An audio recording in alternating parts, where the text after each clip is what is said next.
was noontime today in the center of Beijing when a man walked to the middle of the Avenue of Eternal Peace,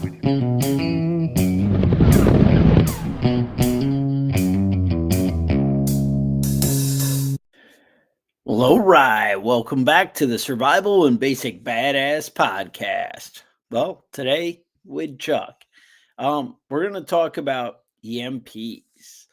Um, there is so much controversy in regard to EMPs and different, takes that everybody has, and whether it's even really a threat. That's one of the big ones I keep seeing now. And two, is there much that you can do about it? So we're going to dig into it, but I also want to dig into how you're going to prepare for it. The different things you can do to make sure that you're ready and you're prepared. So let's kind of jump into it. So the first thing, what is an EMP, right? So the Department of Energy actually handles it for the United States, and it's not our military, which you would kind of think, but it's a temporary electromagnetic signals that can disrupt, degrade, and damage electronics and electronic technology and critical infrastructure. And we also kind of lump CMEs, or coronal mass ejections from the sun, which is like a plasma burst that comes out of the sun and kind of does that same thing.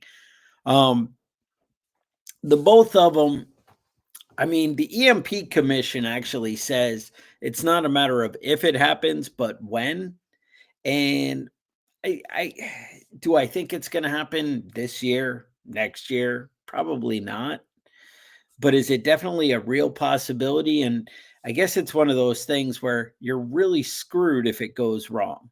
And if you get that one wrong with your preps, you kind of, have a lot to recover from. So I think that's why the severity kind of brings it up in importance when it comes to preparing.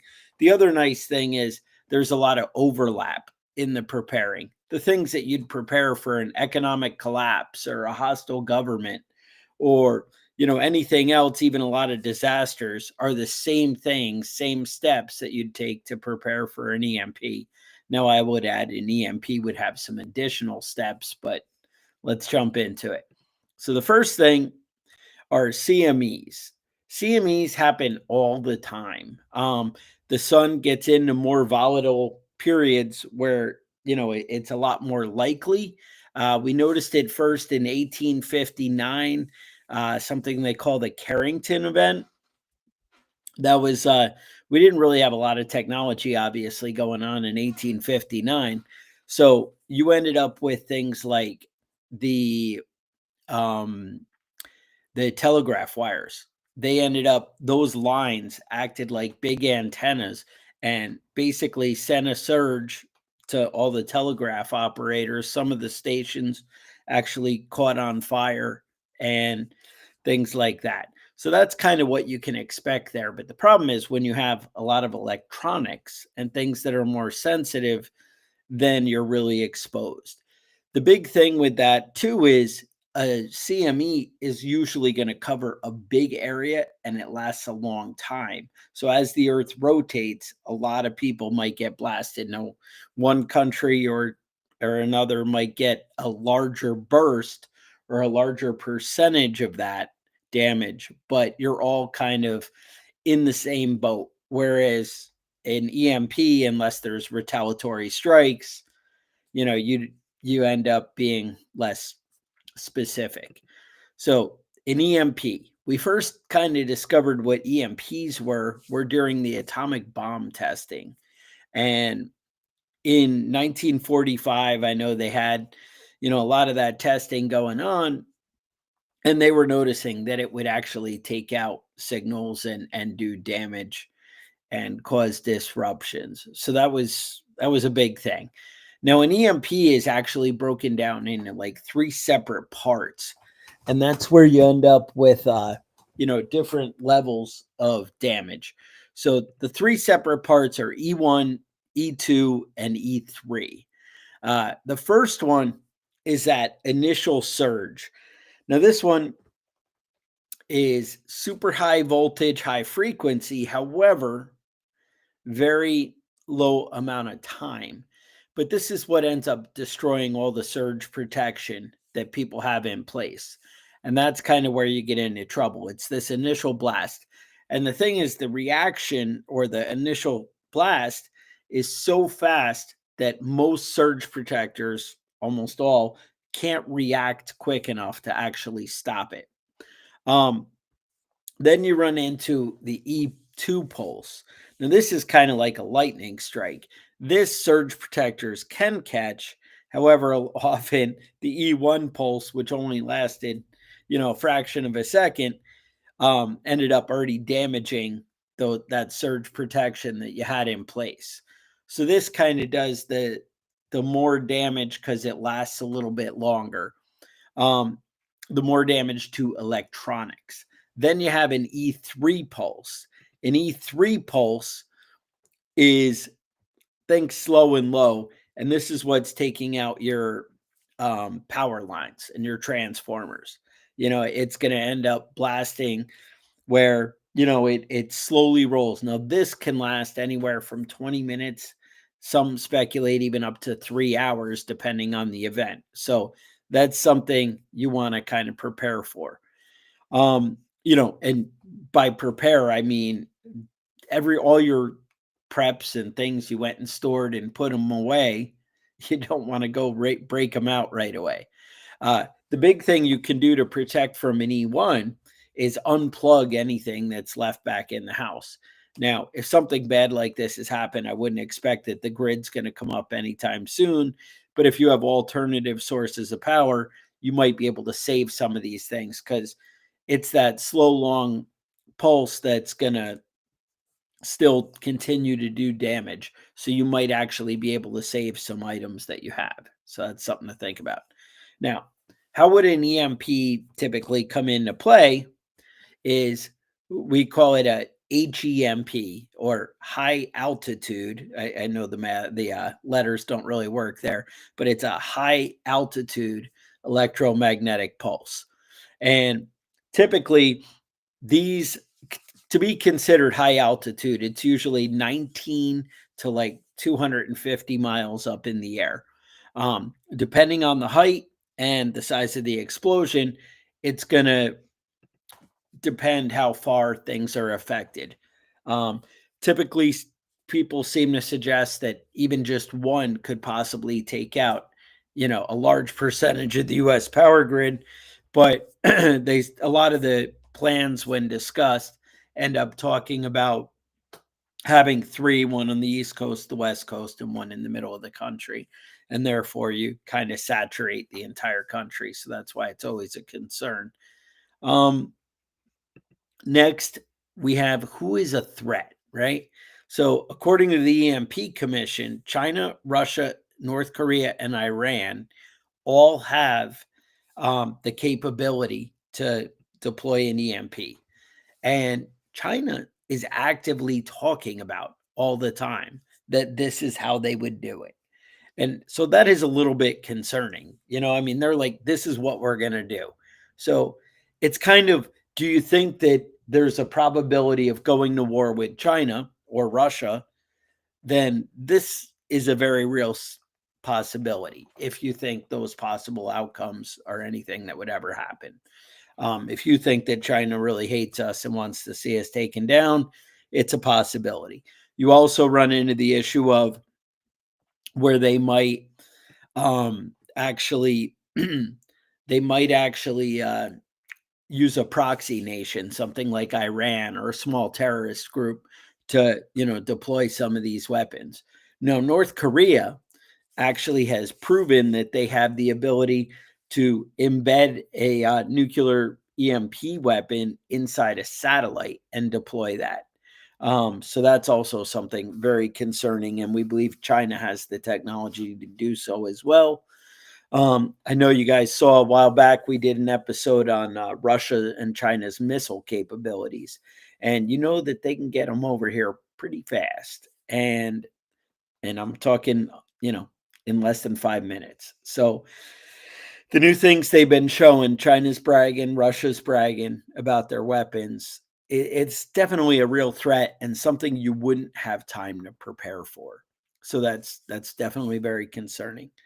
So what happens when an EMP goes off, right? Or a CME? What are we really preparing for? What are the possible threats? So what happens is when an EMP goes off, you're going to lose all emergency services, right? They're just going to break down because they can't communicate. They don't have electricity. Sometimes travel is disrupted. So all these things become an issue. Obviously, they're going to be completely overwhelmed and at a minimum. Cell phones, communication shut off. Well, if you can't reach back to your dispatch or all the different things, there's a good chance that, you know, they're going to either stop working or not be able to get it where they're best needed. Uh, Another thing, even if your vehicle may maintain running, your gas pumps are going to shut off, right? There's no electricity to pump it. So that's something to be aware of and something to think about. You might be able to prepare for something like that. Uh, Grocery stores, pharmacies, right? If they don't take credit cards, all right, maybe having cash on hand, but maybe they don't even open up with the power out. That's something you have to consider. Crime, obviously, law enforcement not out there. You have some of the less desirables out there coming after people. No power at hospitals.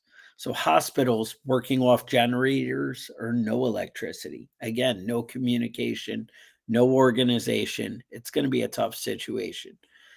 Your typical GPS in your car, your phone, if those items don't work, you're not going to have access to that.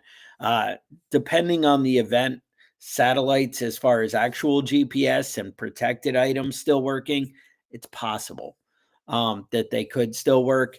It really depends on the event. Water and sewer, right? Natural gas. We have a lot of pump stations and things like that would, go away, that would not be available anymore. So that's something to, really consider and, realize is a possible threat. Um, so how do you prepare as an individual, right? That's where it kind of comes apart here. What do you do? Well, I think the first and most important thing is to have a plan. When you have a plan, it takes a lot of pressure off, right? So imagine you're at work and your car stops working.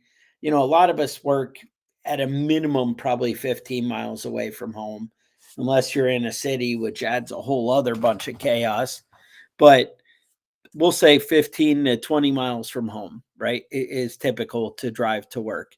And for you to get home, if you can't drive or if traffic's a gridlock, there are things you might want people at home doing and starting to take care of.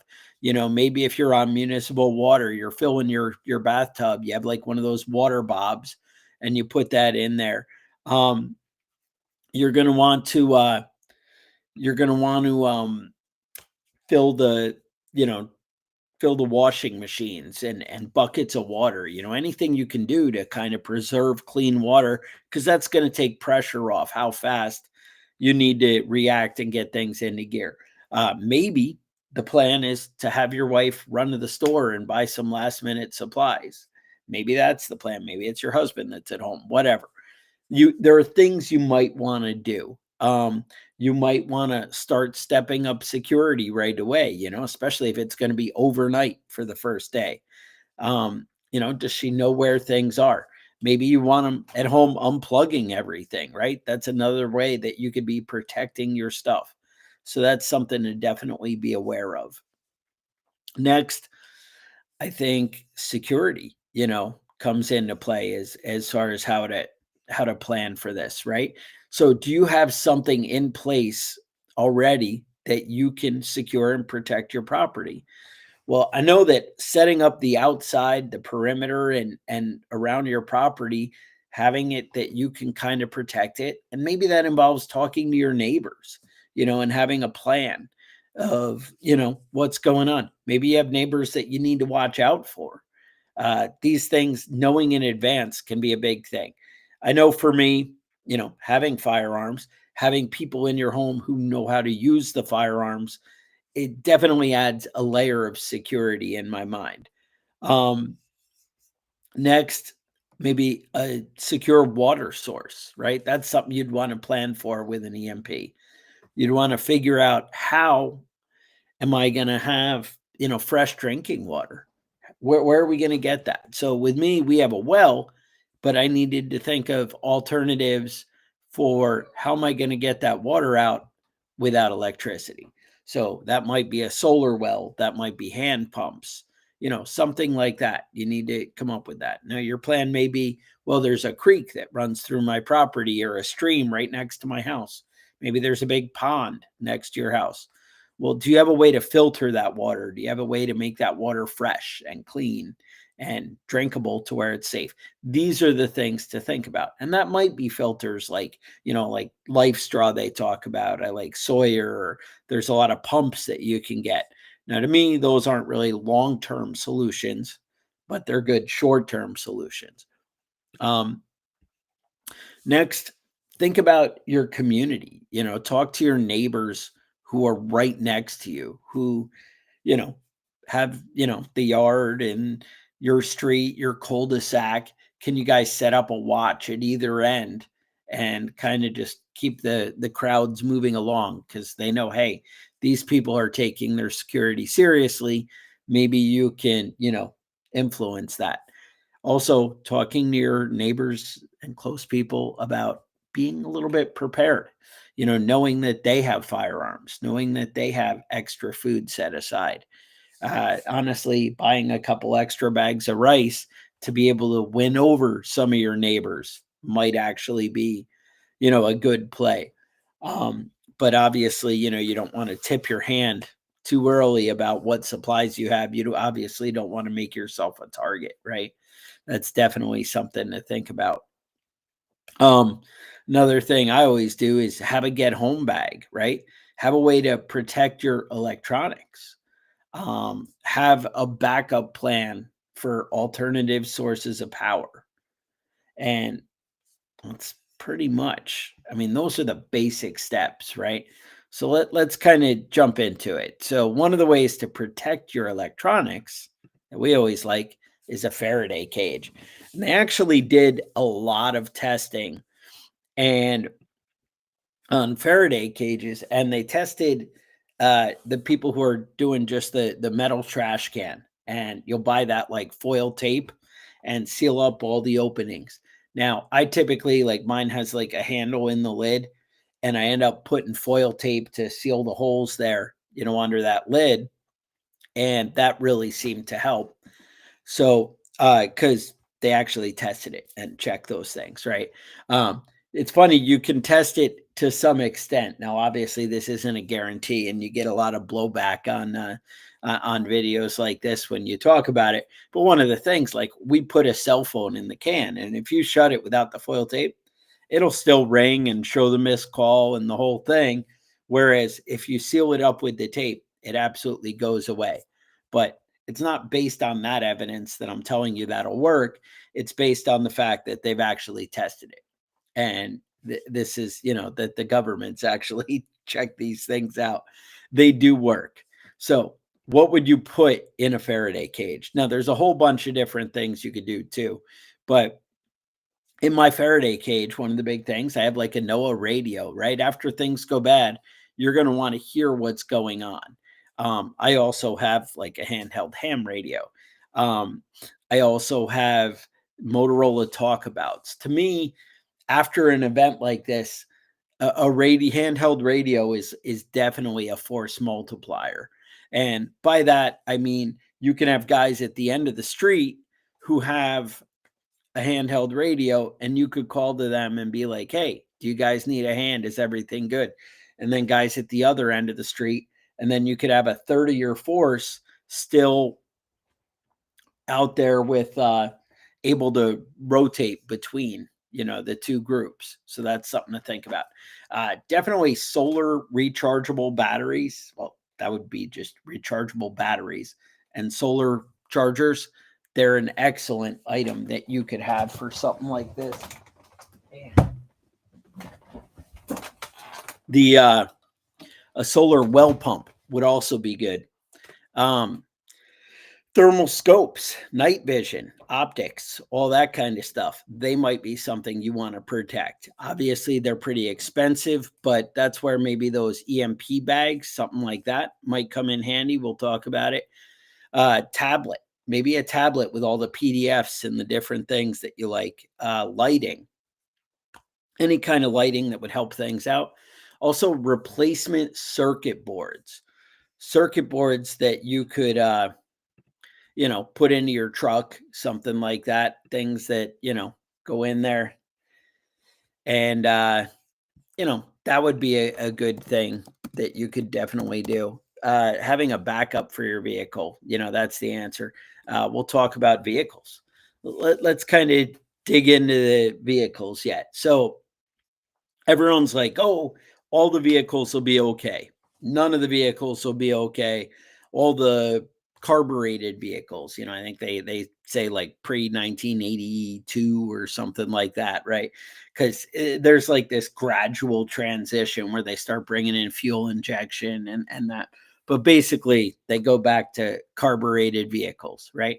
Well, everyone has a different answer on this, and I'm going to tell you why. So the big thing of why people say, every electronic device is going to go down, every cell phone, or people are like, well, it'll be some, but not a lot. So the big thing with that is I think you can pretty much expect the power grid to go down.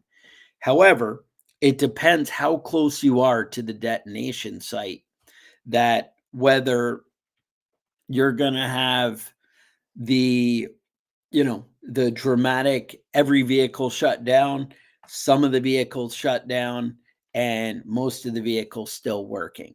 I think that guy in the initial area, in the initial 200-mile radius, I think you have a very high, like 90% vehicle shut down. I think in the middle, it's going to be closer to like 50%. And then I think the outer edge is like 10%. So it really does vary in how much that's a threat.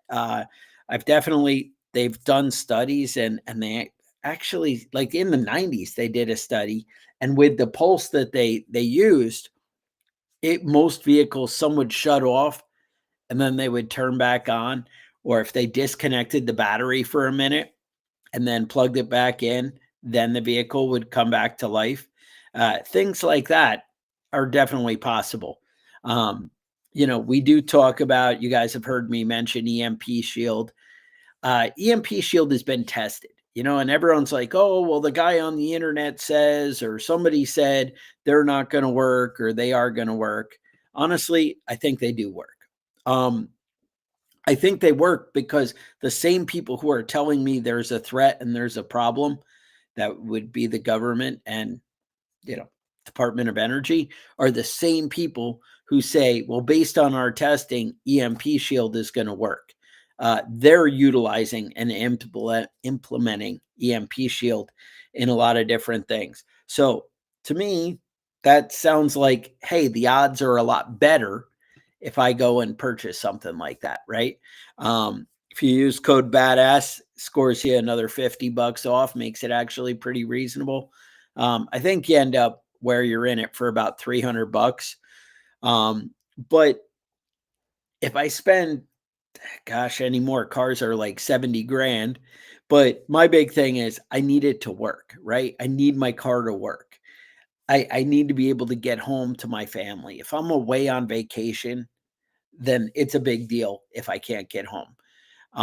To me, that's all I really care about is getting home, because I feel like once you're out driving after an EMP, you're just kind of a target and people are looking to take away your vehicle. But any shot that I have to get home after an event like that, especially where people are still unsure of what's going on and what they need to, be doing, I think you have a better shot at getting home. I actually put one in my tractor. I got a like Kubota tractor that I threw one on. How involved mine is with electronics, maybe not necessary, but I don't know. It does have some circuit boards, and I was like, you know what? I'd just rather know because my tractor is a super critical part of my preps and a big part of my plan if things ever went bad. So that's definitely something to be aware of. Um, like I said, I have it in my truck. I have it in my car. I have another vehicle. I actually need to add one too that I've purchased since when I bought a bunch of the EMP shield. Um, but it's something to be aware of. I honestly believe it's going to give me a way better shot. Can I guarantee every outcome? I think if you are in the most severe spot, do you have the possibility that it might still go bad? Yeah, it's definitely possible. Are they super easy to hook up and not that expensive compared to a car and the peace of mind? If you think of all the preps you need to ensure you're going to be able to get home versus EMP shield, it sounds like it's kind of a pretty good deal, especially if you're really far away. You're on that vacation that's 300 miles away. More than that, it gets pretty tough anyway. So that's why I say that. Um, Next thing, there's all these EMP bags. There's a company out there called Mission Darkness, and they sell all these bags. One of them that I always get excited about is they actually have a rifle case. And so I had mentioned, you might want to protect thermal optics. Well, something like that, they're 800, $1,000 or $3,000 or even more. Well, these bags, I know the one they make ends up being about $250, so it's not exactly cheap. Uh, it's something that you'd need to, make a commitment for. Uh, I know Amazon has a lot of bags. Uh, I have things in these bags, but my worry is, I've definitely talked to people who said, "Oh, I bought one off Amazon. I put my cell phone in it and I call it and it still rings." And, it's kind of Amazon. You get what you get. Mission Darkness, you kind of have a pretty serious price to pay for some of their items. However, they are absolutely tested. And so that's something that's going to kind of, you know, add that peace of mind. It depends. How important is it to you? Do you want to be able to just cover more stuff and hope for the best? Or do you want something that's going to work? Mission Darkness, if you use code badass, I think it gets you another $5 or something off, but definitely something to look into. Last thing is, I talked about being in your vehicle, and I also talked about your vehicle becoming a target if you're out there. So one of the things I do is I have a get home bag in all my vehicles. And it's basically that peace of mind, that extra insurance in it getting home. Now, we've done whole episodes where we go into detail of the best items to have in your get home bag and the different things that would be in there. But I'll give you a quick rundown here. My get home bag, one, I have like a 511 tactical bag. The reason I use that, I do want something with softer shoulder straps, something a little sturdier, but any bag you can afford is going to be just fine. You'll notice in the picture I have like mine is like light blue. Like it's like a family friendly color. It's not like, hey, look at me, bright pink, attention grabbing, but it's subtle. Hey, I wasn't prepared for this. I'm just one of you out here, and this is the bag I found in my car. Uh, my Mine actually has the bladder system incorporated with it. That I think is a nice thing. But again, it's not always budget friendly, so you want to think about what's right for your budget. Uh, I have water filters in there. I have several bottles of water, but as far as water filters, I like these Sawyer makes ones that screw right onto a water bottle so I can fill all my empty water bottles and drink them through the filter as we go. Something like Life Straw, you're kind of stuck where you have to be at the water. So it just makes it a little less convenient. Uh, I really like Stanley Cook sets. They're pretty awesome. Good flashlights. There's something that would be great to have in there. I do a lot of lighters. Just any kind of fire starting equipment would be smart to have on hand like that. People talk about Vaseline impregnated cotton balls. They'll put in like a little medicine bottle. Back in the Boy Scouts, we used to take egg cartons and like drip wax, and we'd film with sawdust and drip wax and kind of seal up a little, kind of starting thing, and it would burn for like 10 minutes was kind of a good idea.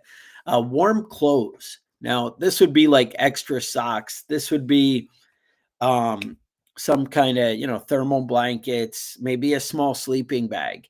Uh, I do know you can go from, like, they have the dollar thermal blankets. You want to get one that's at least like a bag that you can kind of get inside. I think it will help you a lot more.